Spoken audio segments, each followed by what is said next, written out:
Anthony एक बड़े businessman के यहाँ ड्राइवर का काम करता था। एंथनी अपने काम में कभी लापरवाह नहीं था, लेकिन उसका मालिक उसके गरीब होने के कारण उससे कभी इज्जत से बात तक नहीं करता था। साथ ही वक्त बेवक्त पर सैलरी दे दिया करता। अपनी एकलौती 10 साल की बेटी क्रिस्टीना के अच्छे भविष्य के लिए वो बहुत मेहनत करता था। एक रोज एंथनी काफी देर हो जाने के बाद भी घर नहीं आता, तो उसकी बेटी क्रिस्टीना अपनी माँ रोजी से कहती है, मम्मी पापा कब आएंगे? देखो ना, अब तो समय भी ज्यादा हो गया है। क्रिस्टीना, उन्हें कोई काम आ गया होगा। तुम जीसस से प्रार्थना करो, क्या पता पापा जल्दी आ जाए। हाँ, जीसस मेरी प्रार्थना हमेशा सुनते हैं, मैं उनसे ही प्रार्थना करती हूँ। इतना कहकर क्रिस्टीना हाथ जोड़कर प्रार्थना करना शुरू करती है। कुछ ही देर में एंथनी घर तो लौटता है, लेकिन उसके हाथ और पैर पर चोट आने की वजह से पट्टी बंधी थी। ये देखकर रोजी और क्रिस्टीना दोनों घबरा जाते हैं। एंथनी को ऐसी हालत में देखकर क्रिस्टीना रोते हुए कहती है, पापा पापा आपको तो बहुत चोट लगी है। जीसस जीसस मेरे पापा की चोट ठीक कर दो। ये क्या हुआ आपको? ये हालत कैसे हुई आपकी? मत पूछो रोजी, बस मरते मरते बचा हूँ मैं। मालिक ने काफी ड्रिंक कर ली थी, जिसके कारण कार चलाते हुए वो अचानक ही मुझसे हाथापाई करने लगे, जिसमें कार का बैलेंस बिगड़ा और कार एक पेड़ से टकरा गई। गॉड का लाख लाख शुक्र है कि आप सही सलामत हैं। हाँ, लेकिन जब तक हाथ ठीक नहीं होता मैं गाड़ी नहीं चला पाऊंगा, और इस गरीबी में काम नहीं करूंगा तो। हम गरीब हैं तो क्या हुआ, मुझे आपकी सेहत ज्यादा प्यारी है और आप अभी आराम कीजिए, मैं खाना लेकर आती हूँ। क्रिस्टीना रोते हुए बस अपने पापा के पास ही बैठी रहती है। एंथनी अपने आंसू पोंछकर प्यार से उसका सर सहलाता है। समय बीतता है। क्रिस्टीना अपनी दोस्त मारिया के घर उसके साथ स्कूल का होमवर्क करने जाती है। मारिया एक संपन्न परिवार में पली बड़ी थी। उसके घर में उसकी जरूरत की सारी सुविधाएं थी, इसीलिए भी क्रिस्टीना को उसके घर बार बार जाना अच्छा लगता था।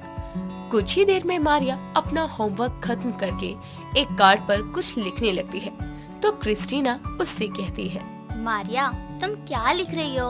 अरे क्रिस्टीना, दिसंबर शुरू हो गया तो क्रिसमस का फेस्टिवल आने वाला है और मुझे भी इस बार सेंटा से मिलना है और उनको अपने घर लाना है। सेंटा घर भी आते हैं क्या? और क्या, मम्मी कहती है क्रिसमस के दिन रात के समय सेंटा घर आते हैं और वो लोगों को गिफ्ट देकर जाते हैं। सच में? तुमने देखा है कभी सेंटा को? क्या सेंटा मेरे भी घर आएंगे? नहीं। क्यों? मैं भी सेंटा को अपने घर बुलाना चाहती हूँ। सेंटा बस अच्छे और बड़े घरों में आते हैं और तेरा घर तो कितना छोटा है, सेंटा तेरे घर में नहीं आएंगे, देख लेना। मारिया की ऐसी बातों से क्रिस्टीना बेचारी बहुत उदास हो जाती है और बिना कुछ बोले अपना बैग उठाकर घर चली आती है। उधर एंथनी के मालिक का बेटा ऋषभ ऑफिस से घर आने के लिए कार की पीछे वाली सीट पर जाकर बैठ जाता है और कुछ कहने ही वाला होता है कि तभी उसे एहसास होता है कि ड्राइवर एंथनी चोट की वजह से काम पर नहीं आ रहा। तो वो गुस्से में गाड़ी की सीट पर मुक्का मारते हुए कहता है, ये ड्राइवर भी पता नहीं कब ठीक होगा। मुझे ड्राइव करने की आदत भी तो नहीं है। सच में गरीब लोगों की 100 दिक्कतें होती हैं और इनकी वजह से हमें। तभी ऋषभ अपने लिए ओला बुक करता है। ऐसे ही जब तक एंथनी ठीक नहीं होता उसके लिए भी दिक्कत होती है। समय बीतता है। कुछ दिनों में क्रिस्टीना को उदास देखकर एंथनी उसे अपने पास बैठाकर पूछता है, क्या हुआ मेरी क्रिस्टीना डॉल को, वो इतनी उदास क्यों है? पापा, क्रिसमस आने वाला है। उस दिन सेंटा सबके घर आकर उनको गिफ्ट देकर जाते हैं, लेकिन मारिया ने कहा कि सेंटा मेरे घर नहीं आएंगे। भला ऐसा क्यों कहा मारिया ने? क्योंकि हमारा घर छोटा है, हम गरीब हैं, इसलिए सेंटा मेरे घर नहीं आएंगे। पापा, क्या सच में जीसस सेंटा को मेरे घर नहीं भेजेंगे? मुझे भी सेंटा को अपने घर बुलाना है। मेरी बच्ची उदास नहीं होते, क्रिसमस तो खुशियों का त्योहार है। भला जीसस सेंटा को क्यों हमारे घर नहीं भेजेंगे? तुम जीसस से मन में प्रार्थना करोगी तो सेंटा जरूर हम गरीब के घर आएंगे। सच में पापा, मैं भी प्रार्थना करूंगी, साथ ही सेंटा को भेजने के लिए एक लेटर भी लिखूंगी। हाँ, मैं अभी लिखती हूँ जाकर। इतना कहकर वो खुशी से वहाँ से चली जाती है। उनकी बातें सुनकर रोजी एंथनी से कहती है, आप क्यों बच्ची को झूठा दिलासा दे रही हैं? सेंटा क्या, हम तो उसे एक क्रिसमस का अच्छा सा तोहफा भी नहीं दे सकते हैं। जानता हूँ रोजी, लेकिन अपनी बच्ची को ये उदास भी तो नहीं देख सकता ना। तुम चिंता मत करो, क्रिसमस को भी एक हफ्ता है और कल की पट्टी हटने के बाद मैं भी काम पर जा सकूंगा। हाँ सही कह रहे हैं आप। इस तरह दोनों बातें करते हैं और अगले दिन से हाथ की पट्टी हटने के बाद एंथनी अपने काम पर पहुंचता है तो उसे देखकर उसका मालिक ऋषभ कहता है, आ गए तुम? मुझे तो लगा जरा सी चोट के चलते पूरे महीने घर पर पड़े रहोगे। नहीं साहब, काम ना करने से मेरा ही नुकसान है, ये बात मैं जानता हूँ। जानते हो तो यूं खड़े मत रहो, गाड़ी साफ करो, कुछ देर में मुझे मीटिंग के लिए निकलना है। ठीक है साहब, मैं अभी करता हूँ। इतना कहकर एंथनी कपड़ा लेकर गाड़ी को साफ करने लगता है। दिन बीतते हैं, जगह जगह क्रिसमस आने को लेकर चर्च में सजावट होने लगती है। बाजार में क्रिसमस ट्री और सेंटा क्लॉज के कपड़े गुड्डे दिखने शुरू हो जाते हैं। एक रोज स्कूल से लौटते हुए मारिया बाजार से एक छोटा सा क्रिसमस ट्री और गुड्डे वाला सेंटा खरीदकर क्रिस्टीना को दिखाते हुए कहती है, देखो क्रिस्टीना, मैंने अपने कमरे में रखने के लिए ये लिया है।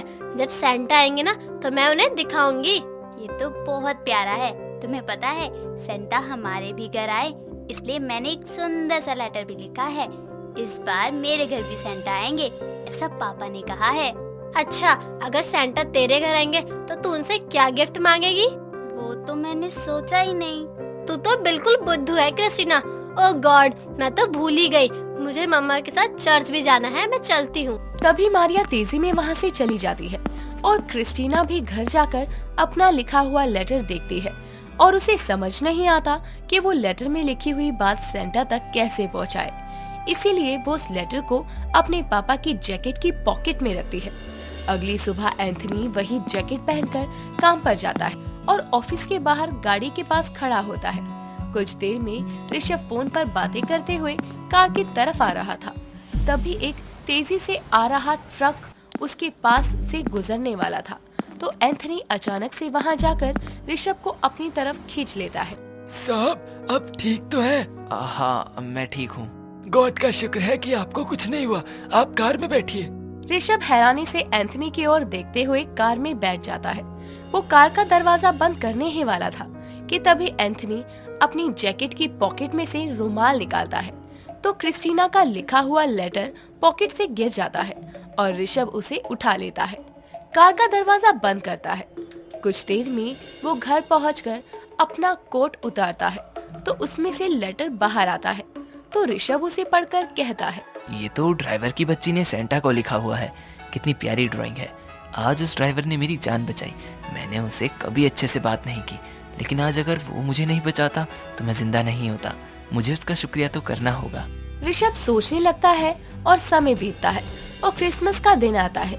शाम के समय क्रिस्टीना अपने माता पिता के साथ चर्च में जाकर क्रिसमस की प्रेयर करती है और शाम के समय अपने दरवाजे पर सेंटा के आने की राह भी देखती है।